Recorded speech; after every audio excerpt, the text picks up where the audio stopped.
வணக்கம். குக்ஜி சேனலுக்கு உங்கள் எல்லாரையும் வரவேற்கிறேன். இன்றைக்கி நம்ம ஒரு சூப்பரான சிக்கன் வறுவல் செய்ய போகிறோம். இந்த சிக்கன் வறுவல் நம்ம இன்றைக்கி வறுத்து அரைச்சி மசாலாலாம் வறுத்து அரைச்சி செய்ய போகிறோம். இது சாப்பாட்டோட சப்பாத்தியோட இந்த மாதிரிலாம் சைட் டிஷ்ஷாக நம்ம வச்சுக்கலாம். இது செய்கிறதுக்கு ஃபஸ்ட்டு அடுப்பை பற்ற வச்சு இதில் ஒரு கனமான ஒரு பாத்திரத்தை வச்சுக்கோங்க.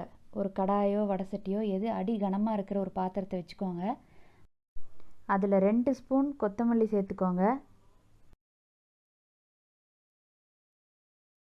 அதுக்கப்புறம் 1/2 டேபிள் ஸ்பூன் சோம்பு, 1/2 டேபிள் ஸ்பூன் சீரகம், அதே 1/2 டேபிள் ஸ்பூன் மிளகு, ஒரு துண்டு பட்டை, 4 கிராம்பு, 2 ஏலக்காய், அப்புறம் காரத்துக்கு ஒரு 5 வரமிளகாய். இது எல்லாத்தையும் அடுப்பை சிம்மில் வச்சுட்டு நல்லா வறுத்துக்கோங்க. நல்லா அது வறுபடும் போது நமக்கு அந்த ஸ்மெல்லு நல்லா வரும். அந்த ஸ்மெல்லு வர வரைக்கும் நல்லா வறுத்துக்கோங்க. இது கூட ஒரு 2 டேபிள் ஸ்பூன் தேங்காய், துருவின தேங்காயை போட்டுருங்க. அதையும் போட்டு நல்லா வறுத்துருங்க. கடைசியாக ஒரு 4 முந்திரி பருப்பு, 4 முந்திரி பருப்பை நான் உடச்சி வச்சுருக்கேன். அதை சேர்த்து அதையும் போட்டு நல்லா ரோஸ்ட் பண்ணிடுங்க. இந்த ரோஸ்ட் பண்ணி இந்த மிளகாயெல்லாம் கொஞ்சம் கலர் மாறி நல்லா ஒரு ஸ்மெல்லு வர வரைக்கும் ரோஸ்ட் பண்ணிக்கோங்க. அதுக்கப்புறம் அதை ஆற வச்சு ஒரு மிக்ஸி ஜாருக்கு மாற்றிடுங்க. இப்போது மிக்சியில் போட்டு நம்ம ஒரு கரகரப்பான பவுடராக அரைச்சி எடுத்துக்கலாம். ரொம்ப நைஸாக அரைக்க தேவையில்லை, கரகரப்பாக அரைச்சி எடுத்துக்கோங்க. இப்போ நெக்ஸ்ட்டு நம்ம அடுப்பில் ஒரு பேனை வச்சுக்கலாம். பேனை வச்சுட்டு அதில் எண்ணெய் ஊற்றுங்க. ஒரு 3 ஸ்பூன் எண்ணெய் ஊற்றுனீங்கன்னா போதும். ஏன்னா அதுலேயே சிக்கன்லேயே எண்ணெய் நிறைய வரும். ஸோ எண்ணெய் கம்மியாகவே சேர்த்துக்கோங்க.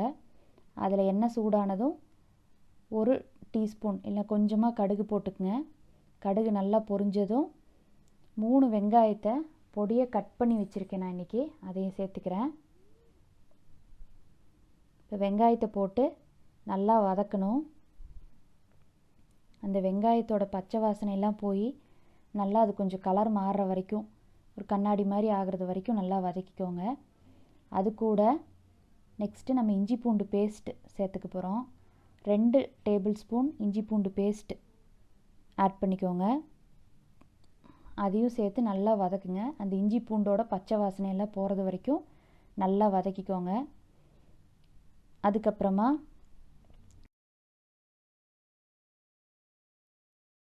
அது கூட ஒரு கொத்து கருவேப்பிலை சேர்த்துக்கோங்க.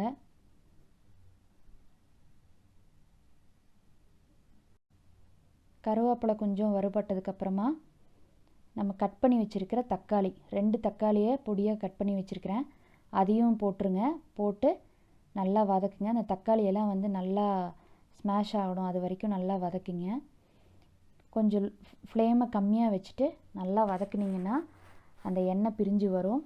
உப்பு சேர்த்துக்கோங்க. அதில் தேவையான அளவு உப்பு சேர்த்துட்டு நல்லா லோ ஃப்ளேமில் வச்சு வதக்குனிங்கன்னா எண்ணெயெல்லாம் அப்படியே கொஞ்சம் பிரிஞ்சு வரும். அந்த ஸ்டேஜ் வரைக்கும் வதக்கிக்கோங்க. இதுக்கப்புறமா நம்ம வறுத்து அரைச்சி வச்சுருக்கோம் இல்லையா அந்த பொடி, அதை நம்ம இப்போ சேர்த்திக்க போகிறோம். இப்போ அந்த பொடியை போட்டுருங்க.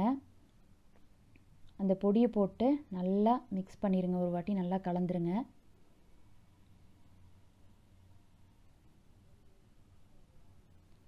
நல்லா கலந்ததுக்கப்புறமா நம்ம சிக்கனை சேர்த்துக்கலாம். நான் இன்றைக்கி 3/4 கிலோ சிக்கன் எடுத்திருக்கேன். அந்த சிக்கனை நல்லா கழுவி மஞ்சத்தூள் போட்டு கழுவி வச்சுருக்கேன்.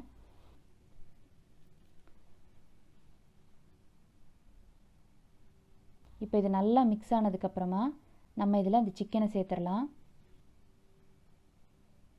கொஞ்சம் கொஞ்சமாக அந்த சிக்கனை ஃபுல்லாக சேர்த்துருங்க. சேர்த்ததுக்கப்புறமா இப்போ அந்த சிக்கனில் ஃபுல்லாக அந்த மசாலா ஈவனாக மிக்ஸ் ஆகிற அளவுக்கு நல்லா அதை கிளறி விட்டுருங்க. மசாலா ஃபுல்லாக ஈவனாக மிக்ஸ் ஆகிற மாதிரி பண்ணிடுங்க. பண்ணதுக்கப்புறமா நம்ம தண்ணி சேர்த்துக்கலாம். உங்களுக்கு ட்ரையாக வேணும் அப்படின்னா நீங்கள் தண்ணியே சேர்த்தாமல் அப்படியே மூடி வச்சு கூட சமைக்கலாம். அது உங்களுக்கு ட்ரையாக வரும். உங்களுக்கு கொஞ்சம் கிரேவி வேணும் அப்படின்னா நீங்கள் கொஞ்சம் தண்ணி சேர்த்து சமைச்சிக்கலாம். தண்ணி ஒரு கொஞ்சமாக ஒரே ஒரு டம்ளர் தண்ணி சேர்த்துக்கோங்க. அதாவது ஒரு 200 எம்எல் தண்ணி சேர்த்துட்டு இது நல்லா ஒரு வாட்டி கலந்துருங்க. கலந்துட்டு நம்ம மூடி வச்சிடலாம். இப்போ மூடி வச்சு சமைக்க போகிறோம். சிக்கன் வேகிற வரைக்கும் நம்ம சமைக்கணும். இப்போ தண்ணி சேர்த்ததுக்கப்புறமா மிக்ஸ் பண்ணிவிட்டு மூடி வச்சிடலாம். மூடி வச்சு ஒரு 15 நிமிஷம் மிதமான சூட்டில் ஒரு மீடியம் ஃப்ளேமில் வச்சுருங்க. வச்சு நல்லா அந்த சிக்கனை வேக விடுங்க. இடையில ஒரு டைம் திறந்து பார்த்து மிக்ஸ் பண்ணி விட்டுக்குங்க. அதுக்கப்புறமா 15 நிமிஷம் கழித்து திறந்து கொஞ்சம் நேரம் அப்படியே வச்சிங்கன்னா அந்த தண்ணி நல்லா சுண்டிடும். நல்லா சுண்டினதுக்கப்புறமா நமக்கு இப்போது சிக்கன் ரெடி ஆயிடுச்சு. இப்போ நமக்கு சூப்பரான சிக்கன் கிரேவி ரெடி.